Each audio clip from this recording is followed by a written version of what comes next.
आरतीच्या मुलाचं लग्न आहे. आपल्या सगळ्यांना बोलवलंय. रेखाताई आनंदाने म्हणाली. हो, आपण सगळेच जाऊया. तुझ्या मैत्रिणीचा मुलगा म्हणजे आपल्या घरचाच वाटतो. आणि तेही तर ओमच्या लग्नाला पूर्ण कुटुंबासह आले होते. सूनबाई साक्षीला आणि ओमला खूप आशीर्वाद दिले होते. म्हणून आपल्याला देखील त्यांच्या मुलाच्या लग्नाला जायला हवं. संदीपरावांनी आनंदात उत्तर दिलं. त्यावर रेखाताई म्हणाल्या, पण साक्षीला 8वा महिना सुरू आहे. तिला अशा अवस्थेत सोडून आपण कसं जाऊ शकतो? ओम येथे राहणं गरजेचं आहे, पण तो ऑफिसला जातो. दिवसभर साक्षी घरी एकटी कशी राहील? काही कमी जास्त झालं तर? कुणावर तरी विश्वास ठेवून त्याला साक्षीजवळ सोडून जायला पाहिजे. रेखाताई चिंतेत म्हणाल्या. तेव्हा संदीपराव म्हणाले, तू म्हणतेस ते खरं आहे. मग आपण साक्षीच्या लहान बहिणीला बोलावून घेऊया का? ती तिच्या सोबत राहील. हे ऐकताच रेखाताई रागाने म्हणाल्या, काय? सगळं घर सुनेच्या आणि तिच्या बहिणीच्या ताब्यात सोडून जायचं? सुनेवरच विश्वास नाही तर तिच्या बहिणीवर कसा ठेवायचा? तिचा तर या घरात कुठलाच अधिकार नाही. 1.5 वर्षापूर्वीच या घरी आली आहे. वय काय आहे तिचं? आणि तुम्ही या कसल्या गोष्टी बोलताय? मग तिला माहेरी सोडून येऊया का? संदीपरावाने विचारलं. असंही करू शकत नाही, कारण 8व्या महिन्यानंतर गर्भवती स्त्री घराबाहेर पडत नाही, माहेरी देखील नाही. काही सुचत नाहीये, रेखाताई काहीशा संभ्रमात म्हणाल्या.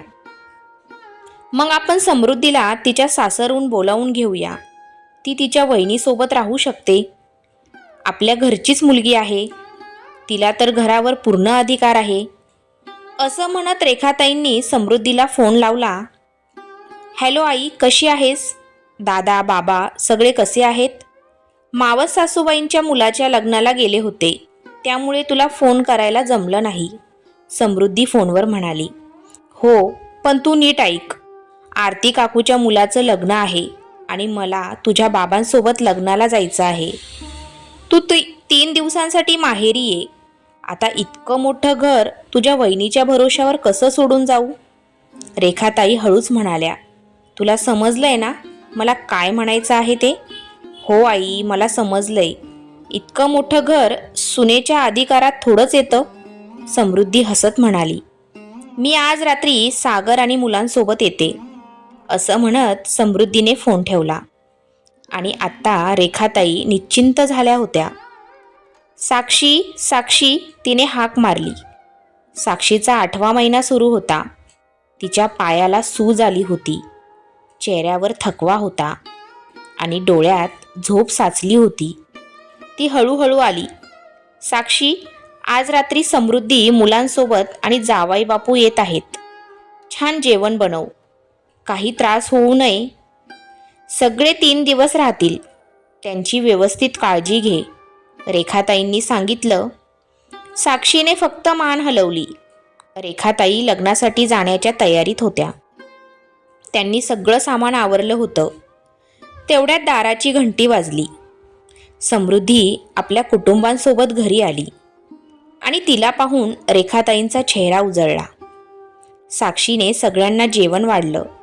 सगळे जेवण करून आपल्या जागा पकडून झोपायला गेले.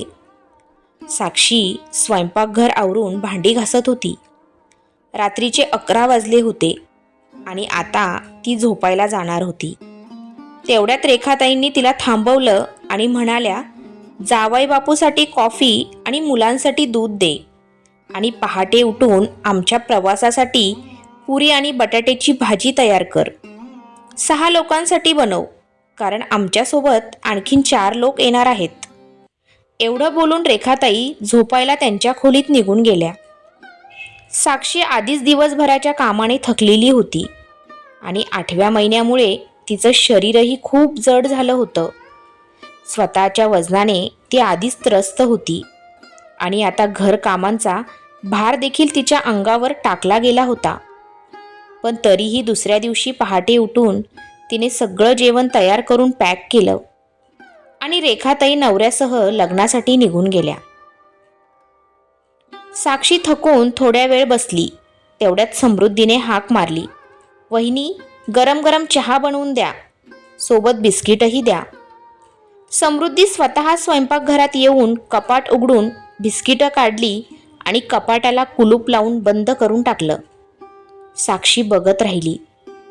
कसं काय तिच्या सासूबाईंनी घराचा सगळा अधिकार आपल्या मुलीला सोपवला आहे.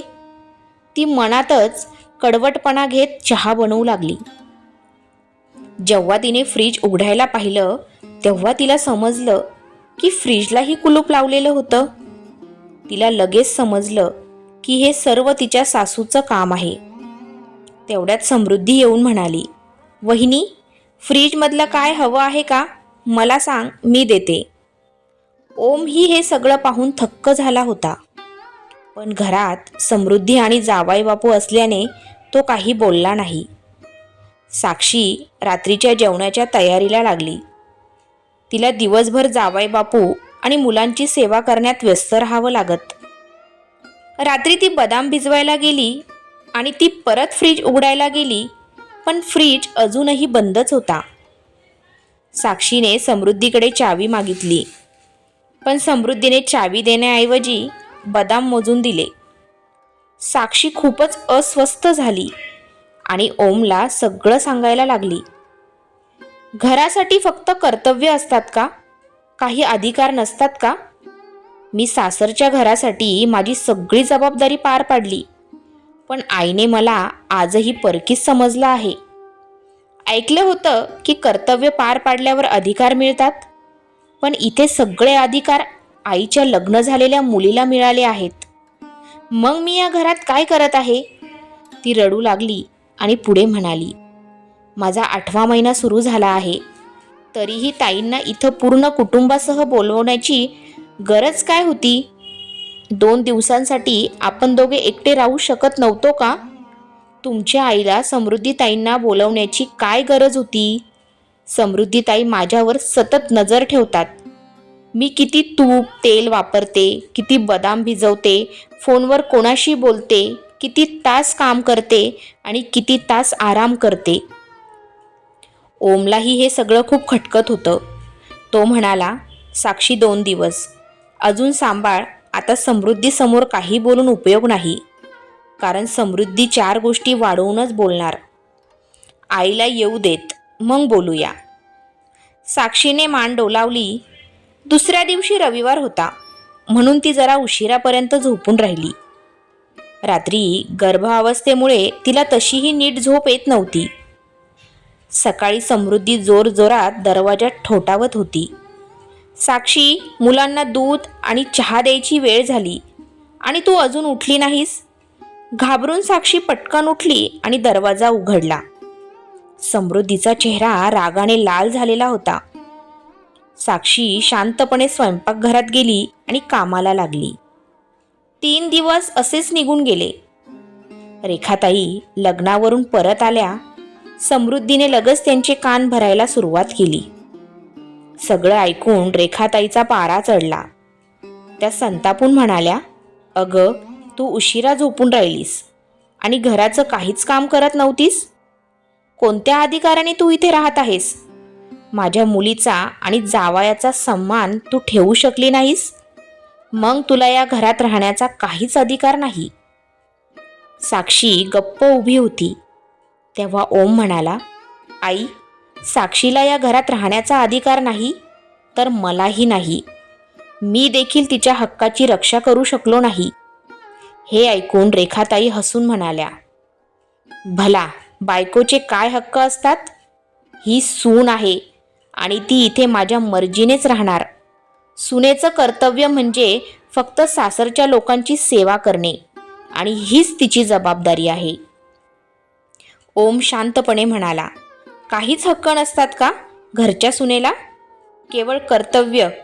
तू आनंदाने साक्षीला या घरात आणलं, पण तिचं सुख मात्र तिला कधीच दिलं नाही. आजही तू समृद्धी ताईच्या इशाऱ्यावर चालत आहेस. साक्षीला तिच्याच घरात परकी असल्याची वागणूक दिली जाते.